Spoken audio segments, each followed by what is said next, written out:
Hello and welcome to Samuel's Fortress. I'm your host Kirill, and today I'm going to be providing you with a 19th century Russian critique of Bulgaria, and that'll be from the perspective of the Russian philosopher Konstantin Leontiev. And to do that, I'll be quoting from his book Byzantinism and Slavdom. Now, I actually picked up this book several months ago. The title and the description kind of piqued my interest, and just for some context, the description of the book reads: described by some as the Russian Nietzsche, Konstantin Leontiev, 1831 to 1891, was one of the most enigmatic Russian philosophers of the 19th century. A staunch defender of Tsarist autocracy, he offered a radical critique of modern egalitarian culture and politics, particularly from an aesthetic point of view. Byzantinism and Slavdom examines the legacy of Byzantium and its vital relevance for understanding Russia and forging its future, distinct from the prevailing ethos of Europe, which Leontiev diagnosed as undergoing a civilizational death. So, like I said, I found this book. It kind of seemed to be, right up my alley, and it had actually been sitting on my bookshelf for quite some time, and recently I had some time to sit down and read it. And at first it was very interesting. It provided a ideological foundation for the 19th century Russian state, for the concept of Russian imperialism. However, as I started going more and more into the book, I found that Leontiev views Bulgaria as an enemy of this Byzantine Russian ideal, and actually launches into a quite ruthless attack on 19th century Bulgaria, on the formation of the modern Bulgarian state, and so forth. And as soon as I read that, I realized that I had to make a video on the book. I know my audience is primarily Bulgarian, and I'm sure you guys will want to hear about some of Leontiev's views on Bulgaria and why the modern Bulgarian state idea is in direct conflict with the Russian state idea. So that is what we're going to be doing today in this video. Before we get into Leontiev's critique of 19th century Bulgaria, we first have to understand the idea, the concept of Byzantinism, because according to him, Byzantinism is the idea which is the foundation of imperial Russia. It is the idea that animates Russia, that gives Russia its power, its strength, and the preservation of this Byzantine idea is crucial for the survival of the Russian state. So you can't understand Leontiev's critique of Bulgaria until you understand Byzantinism, how it ties into Russia's sense of itself, into the Russian worldview. And for that reason, we have to first examine the question, what is Byzantinism? What is Byzantinism? Byzantinism is, first and foremost, a special kind of education or culture, possessed of its own distinctive features and determined by history in both its general, lucid, sharp conceptual principles and its consequences. The abstract idea of Byzantinism is exceedingly clear and understandable. This general idea is composed of several individual ideas: religious, state, moral, philosophical, and artistic. If we visualize Byzantinism, we see before us a rigidly defined, clear blueprint for a structure both extensive and substantial. We know, for example, that Byzantinism in the state means autocracy. In religion, it means Christianity, with certain features which distinguish it from the Western churches, from heresy and schisms. In the moral realm, we know that the Byzantine ideal does not have that lofty and in many cases extremely exaggerated concept of earthly human personality, as recorded in the history of Germanic feudalism. We know the inclinations of the Byzantine moral ideal towards disappointment in all earthly things, in happiness, in the stability of our purity, in our ability to attain complete moral perfection here on earth. We know that Byzantinism, as well as Christianity in general, rejects any hope for the general welfare of all peoples, being thus the strongest antithesis to the idea of all mankind in the sense of earthly equality, earthly libertarian freedom, earthly total perfection and contentment. In his work, Leontiev argues that it is during the reign of Constantine the Great in late antiquity that we see the creation, the birth of this Byzantine idea.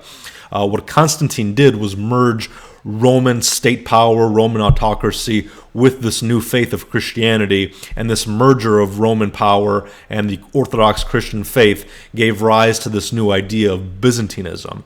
And this idea remained central to Rome, to Europe, until the Middle Ages, where we see a split between Byzantinism and the more Western ideas that will come about as a result of actually Charlemagne's departure from the Byzantine ideal. He argues that it is during the 9th century, with the rise of Charlemagne and a more distinctive Western European civilization, that we see a break between East and West, between Byzantinism and what would later become Western liberalism. The accession of Konstantin can be considered the beginning of the complete triumph of Byzantinism. The accession of Charlemagne and his imperial coronation, a wholly papal affair, can be considered the first attempt of Romano-Germanic Europe to sharply isolate its own education from the pan-Christian norm, which until then had subdued all Western countries, even in spiritual terms. It is precisely here, after the disintegration of Charlemagne's artificial empire, that indicators constitute, in their totality, the picture of a unique European culture, that which would in time become a new world civilization. The future boundaries of the later Western states and distinct cultures of Italy, France, and Germany become clear from this time on. The Crusades approach, the flowering era of chivalry, Germanic feudalism, which laid the foundations for the excessive self-esteem granted to the person. Soon after, the first sounds of Romantic poetry were heard. Then Gothic architecture developed. A Catholic poem by Dante was created, etc. Papal power had been growing all the while. So the accession of Charlemagne, this is an approximate dividing line after which Western civilization and statehood became more and more clear. From this century, the Byzantine civilization began to lose all the vastly populated countries of the West from its sphere, but to compensate, it acquired the Yugoslavs, and thanks to its genius in the northeast, Russia. So we see here that Leontiev makes a clear distinction between East and West. The East, which still holds on to this Byzantine ideal, is an entirely different civilization, an entirely different culture from the West, which is based on a radical departure from Byzantinism to its own detriment, according to Leontiev, because he argues that Byzantinism is a superior form of state organization, and that it's based, again, on two foundational concepts: Roman autocracy and Orthodox Christianity. And although historical circumstances may change, although historical developments may occur, this Byzantine ideal is still superior and timeless, that it does not die out regardless of what historical changes may occur. Byzantine Caesarism had, as we all know, a great amount of vitality and naturalness in accordance with the circumstances and needs of the time. It relied on two forces: on the new religion, which even the majority of non-Christians, that is, atheists and deists of our time, recognize as the best of all hitherto former religions, and on ancient state law, formulated to a superior degree as compared to all which came before it. As far as we can tell, this includes the Egyptian, the Persian, the Athenian, and the Spartan. This happy combination of the most ancient and customary, Roman autocracy, with the newest and most fascinating, Christianity, enabled the first Christian state to resist for so long on a soil which was rotten, or at best half-rotten, even among the most adverse circumstances. Caesars were cast out, replaced, killed, but no one touched the sanctity of Caesarism. People changed, but no one thought about changing the state organization.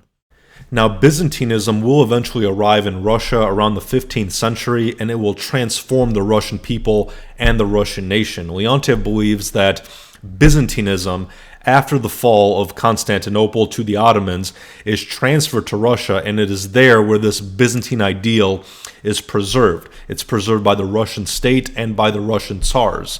Essentially, Leontiev has this view that Russia is the inheritor of Byzantium. This is the idea that Moscow is the third Rome after Constantinople. The second Rome, again, fell to the Ottomans, and it is the responsibility of Russia to maintain this Roman ideal, this Roman tradition.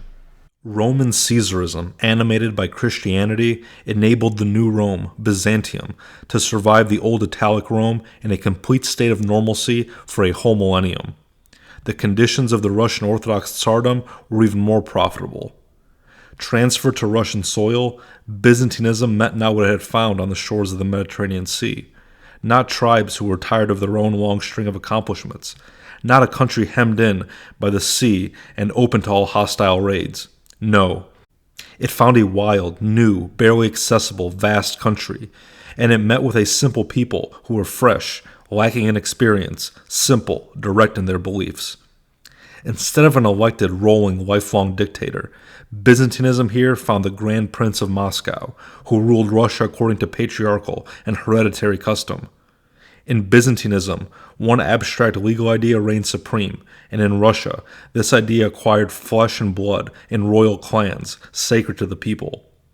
Ancestral monarchical sentiment, this legitimism of Great Russia, was the first prerogative of the House of Rurik, and then passed to the House of Romanov. Furthermore, it's Leontiev's argument that Byzantinism essentially injected a new life into Russia in the Middle Ages, that with the arrival of Byzantinism, Russia was strengthened and transformed, and that this strong 19th century Tsarist imperial Russia that Leontiev is living in is a direct result of this Byzantine tradition of Orthodox Christianity, of Roman autocracy, and so forth. And only through this Byzantinism will Russia survive the kind of liberal modernism that is spreading throughout Europe during this 19th century time period. According to Leontiev, it is Russia's duty to protect autocracy and orthodoxy from this wave of secular and liberal republicanism, which is very much alive in 19th century Europe. We as a people were always weaker than many others in the sense of municipal origins, hereditary aristocratic beginnings, and even family life.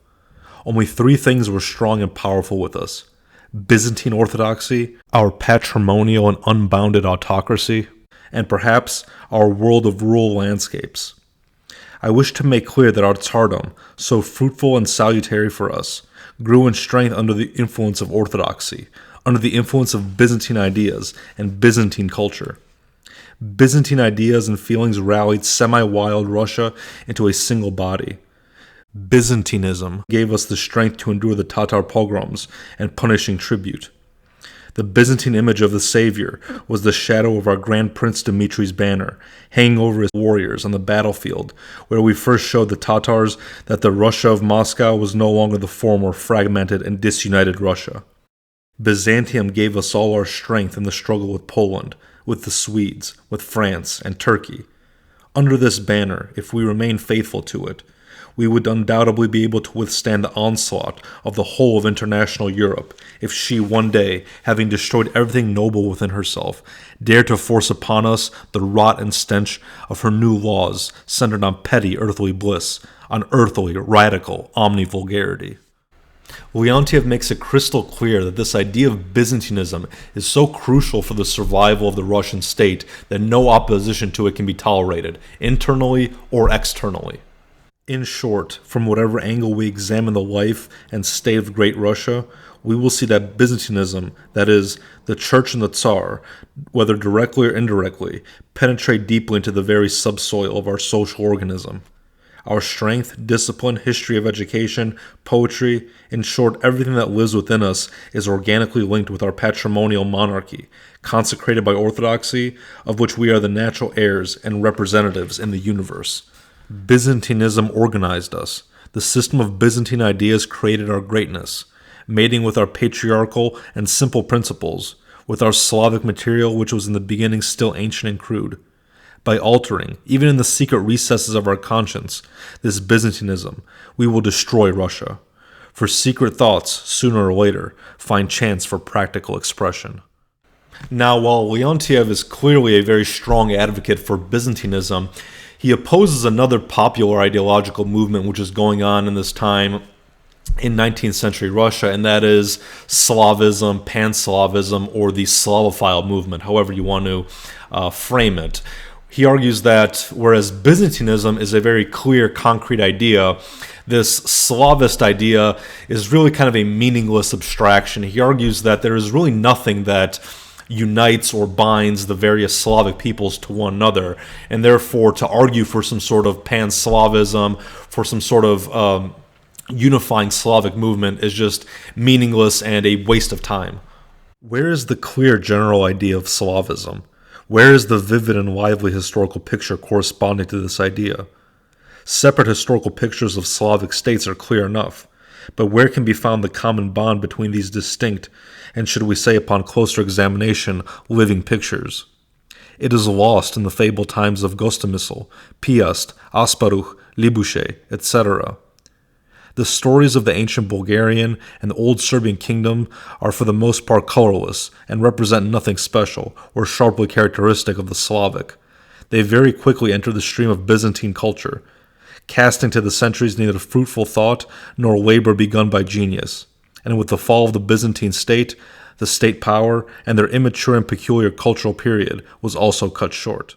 Now, another reason that Leontiev argues that the concept of Slavism, Pan-Slavism, is a bit nonsensical is due to the fact that a lot of technically Slavic countries have lost their Slavic character over the years, over the centuries, due to contact, whether it's just influence or more direct assimilation by neighboring non-Slavic states. For example, he argues that the Czechs, although they are a Slavic people, have undergone a thorough process of Germanization. They have spent so much time under Germanic influence that they have essentially lost their Slavic character and become quote-unquote Germanized.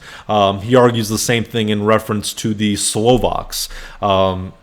He states that the Slovakians are essentially Magyarized due to so much time having spent under Hungarian influence. And likewise, he makes the same argument for the Bulgarians, who he states are essentially Hellenized by this period in the 19th century, that they have spent so much time under Hellenic Byzantine influence that they have lost their Slavic character. And what's important to know here is that when Leontiev talks about Bulgaria, the Bulgarians, he is also referring to the the Slavic people living in Macedonia.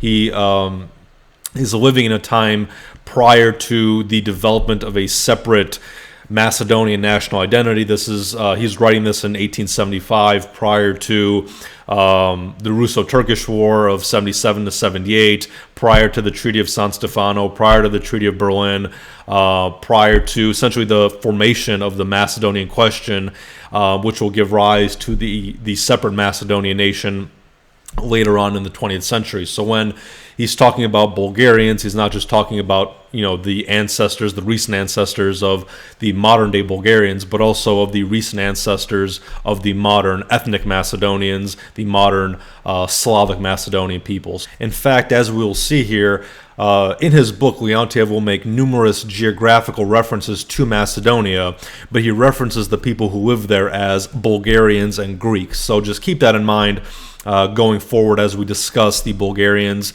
and keep in mind that he includes the modern Macedonians as part of this national identity. Bulgarians were brought up by the Greeks in the same way the Czechs were raised by the Germans. Bulgarians had the same faith as the Greeks. Their habits are similar. Religious concepts until recently have been the same. There are differences in rural customs and beliefs, architecture, etc., but these differences are so small, with the exception of the language, that in many respects, between the Greek Cretan and the Greek Epirot, between the Greek Kephalonian and the Greek Thracian, there is more difference in the household and in the mind, in the person that is, that exists between a Greek Thracian and a Bulgarian of the same country, or between a Macedonian Greek and a Bulgarian. As for the urban population of shopkeepers, artisans, doctors, teachers, and merchants, who make up the so-called intelligentsia among both Greeks and Bulgarians, there is no difference between them. The same customs, the same tastes, the same qualities, and the same vices.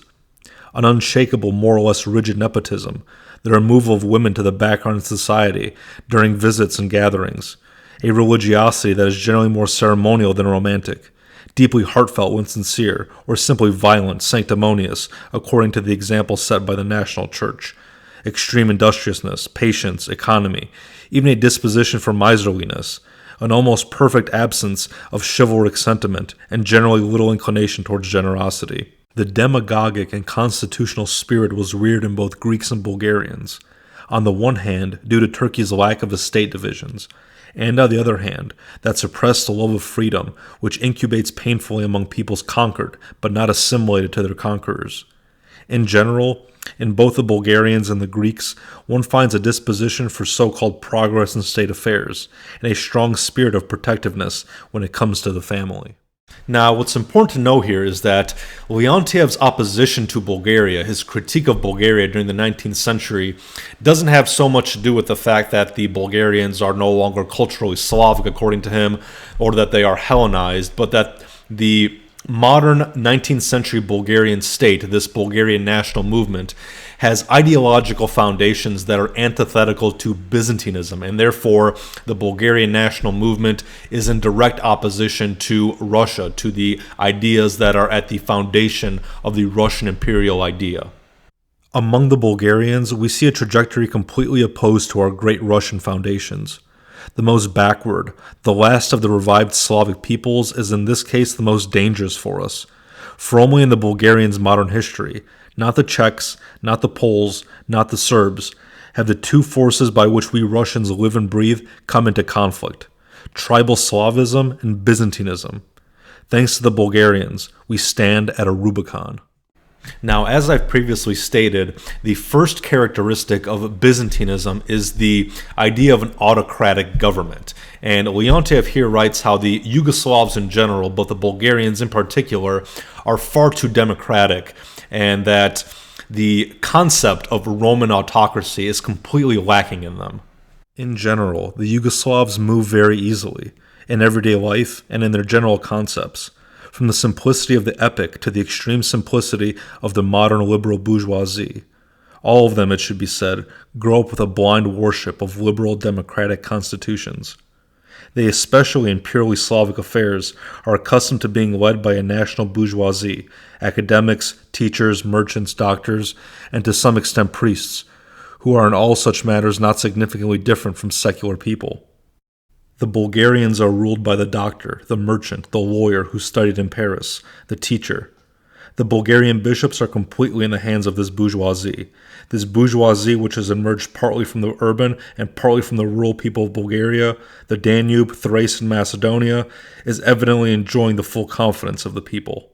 He also writes that even though the Bulgarian state has not taken shape yet, he's writing in 1875, this is before the formation of the Principality of Bulgaria, but even then it's abundantly clear to Leontiev that once the Bulgarian state does take form, it will be anti-autocratic, that it will take on a clearly democratic character. Although the Bulgarian nation has not yet developed into a distinct state, or even into a semi-state region with a form of autonomy, the political and social contours of this new nation are already visible. Her physiognomy is extremely democratic. Her customs and ideals are extremely emancipatory. If the Sultan declared tomorrow a new dualism, wished for by various impetuous Bulgarians, declaring himself both the Turkish Sultan and the King of Bulgaria, the entire region from the southern borders of the Danube would quickly settle with ease into some kind of council setup, with both its nature and origins being exceptionally democratic. As in the United States and Switzerland, no one and nothing would exist outside the people, except of course the ideal and salvific supremacy of the neighboring sultan. Leontiev then goes on to mercilessly mock these Bulgarian liberals, and in fact, in the following paragraph, he sarcastically writes from the point of view of one of these Bulgarian liberals himself. This rule would save us from any foreign dynasty. And while the Republic is of course the best form of government that all educated Europeans aspire to, the temporary and handy dependence on the Sultan will serve us well. It will be possible to train people in the meantime, even to fight willingly for the Sultan. We and the Turks are undoubtedly almost of the same blood. There is no great problem here. And who, in 10 to 20 years, will even look at religion? Religion is a lot of ignorance. We will educate the people, and they will come to understand everything.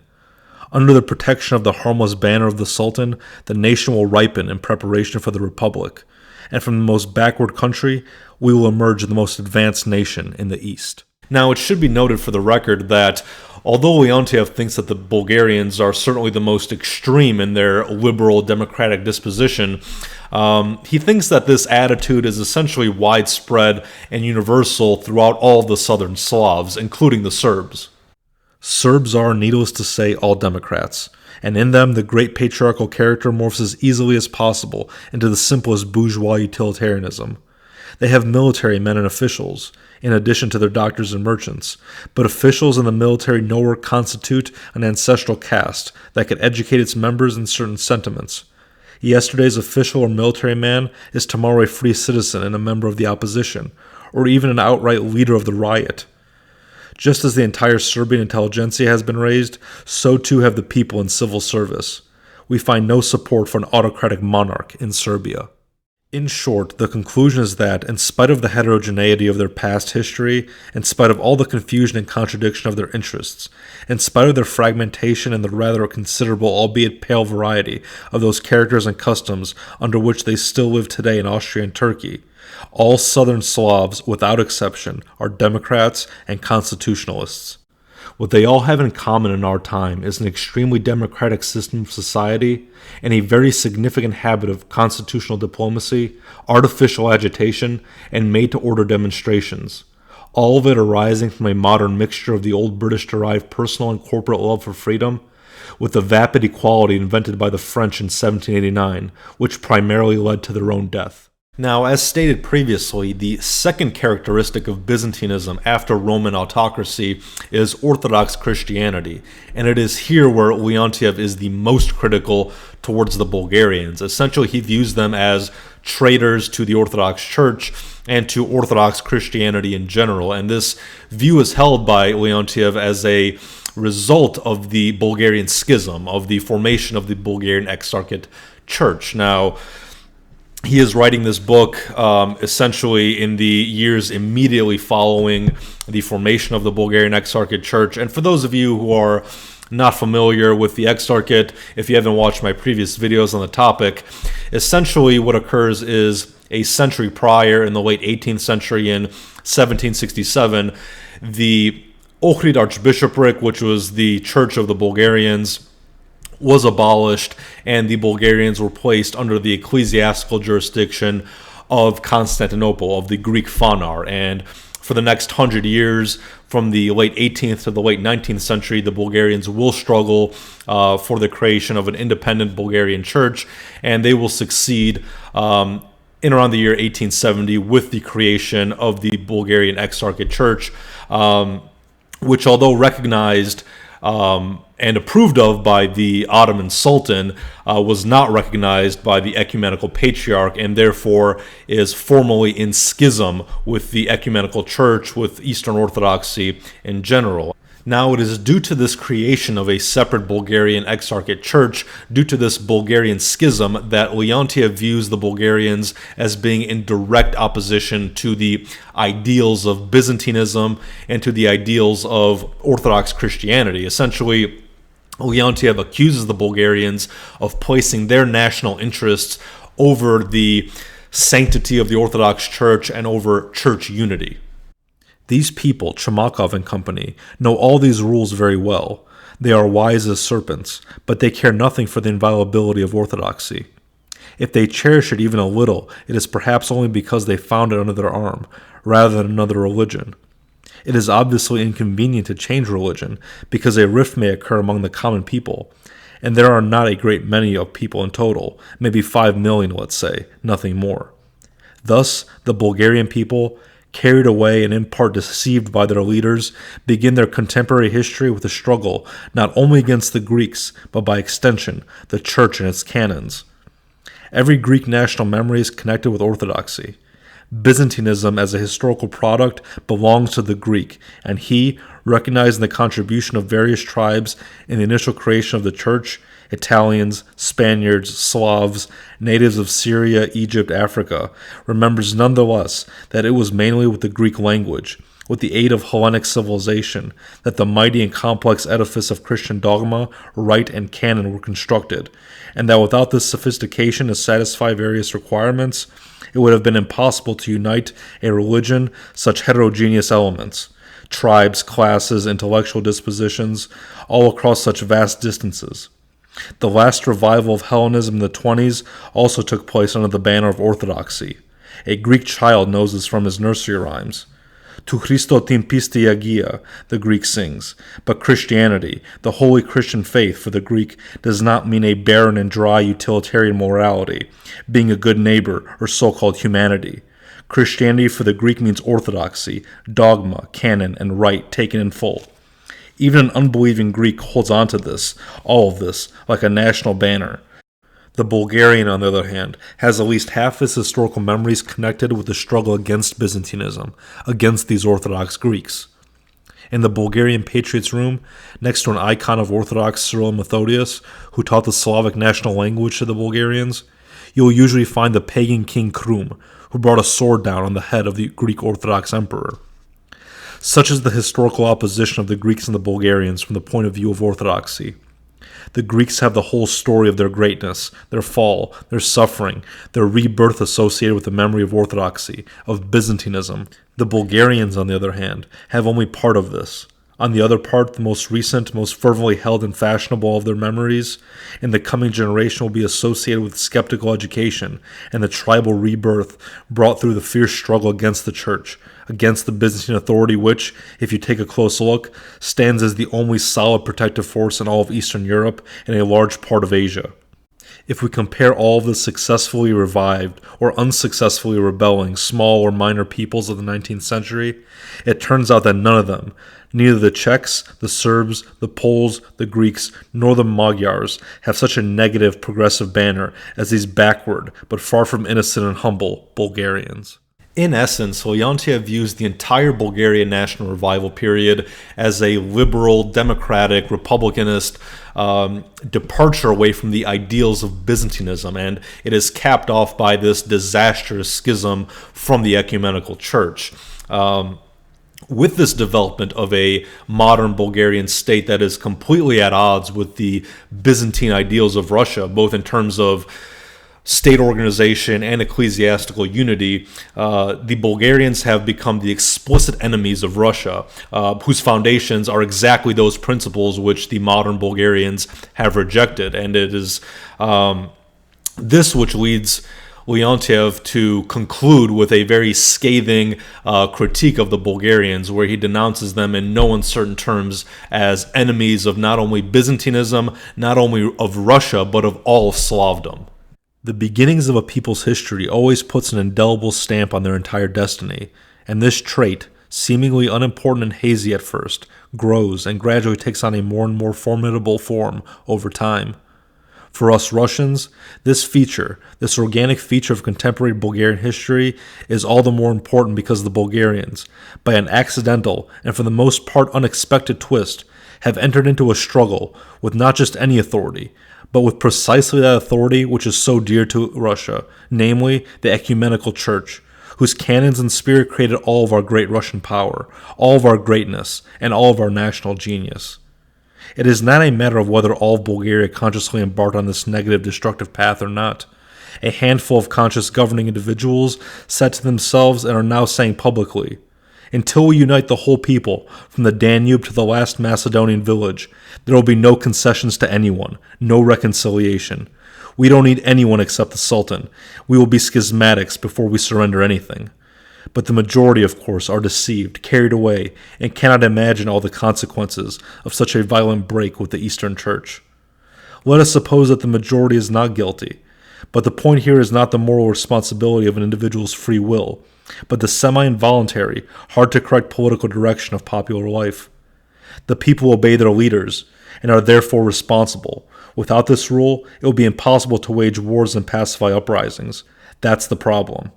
In the Bulgarians, therefore, we find nothing Slavic in the sense of latent creativity. We only see negation, and the more we look, the more of it we find.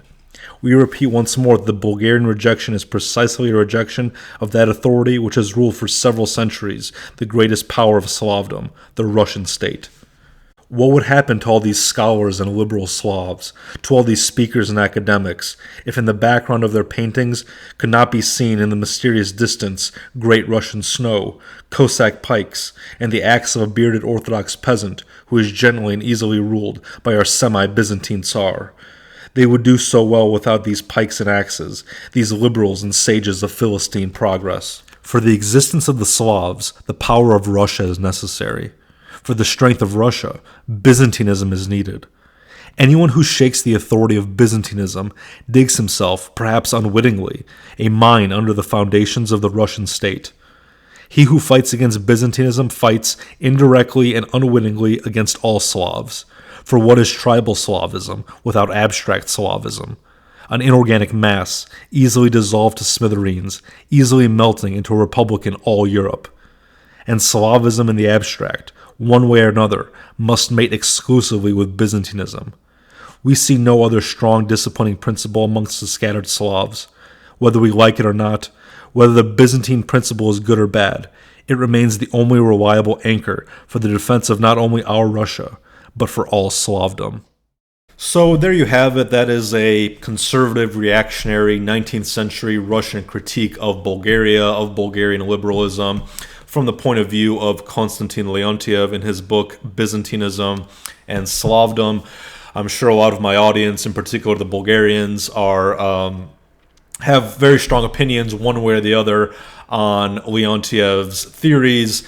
So I'll kind of wrap up the video here and allow you guys to continue the discussion down below in the comment section. I'm sure there'll be a lot of discussion on these topics that we went over today. So with that being said, I want to thank you all very much for watching, and I'll be back in a short period of time with another video. So until then, thank you very much for watching, and I will see you next time.